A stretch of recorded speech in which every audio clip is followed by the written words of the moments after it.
Meron akong nabasang comment sa video ng isang Shopee affiliate. Comment ito ng isang galit na buyer. Yung product yata na dumating kay buyer ay hindi akma yung description nung nasa video. Ngayon nag-comment yung buyer dun sa video ni affiliate. Tapos nakakaloka ang sagot ng affiliate. Sabi niya, wala naman po akong kinalaman dyan. Affiliate lang po ako.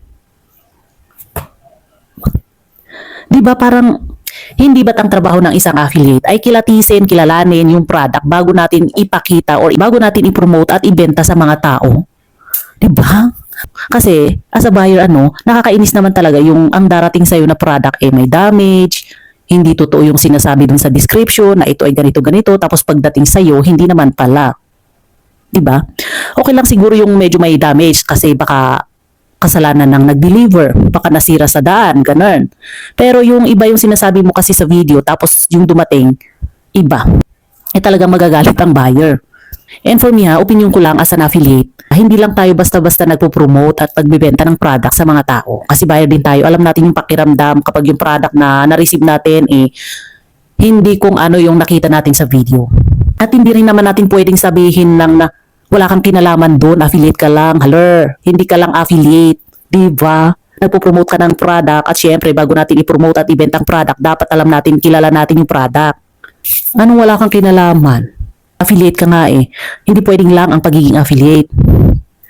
Kung hindi mo siniseryoso yung, kumbaga kung ano yung in-embrace natin na trabaho, ang pagiging affiliate, dapat seryosohin natin, wag nating nilalang. At saka isa pa, hindi mo pwedeng sabihin sa mga bumibili na affiliate ka lang. Siyempre, talagang obligasyon mo yun kasi ikaw kumbaga yung mukha ng product na pinupromote mo sa mga tao. Ikaw yung nakikita, hindi si seller, hindi yung shop, yung mukha mo mismo.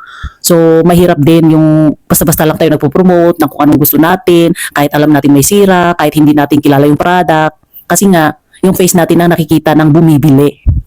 Yun lang. Ang hindi lang maiwasan kung minsan ay yung product na damage kapag dumating. Kasi kung minsan nasisira sa logistic, nasisira sa paraan ng pagde-deliver.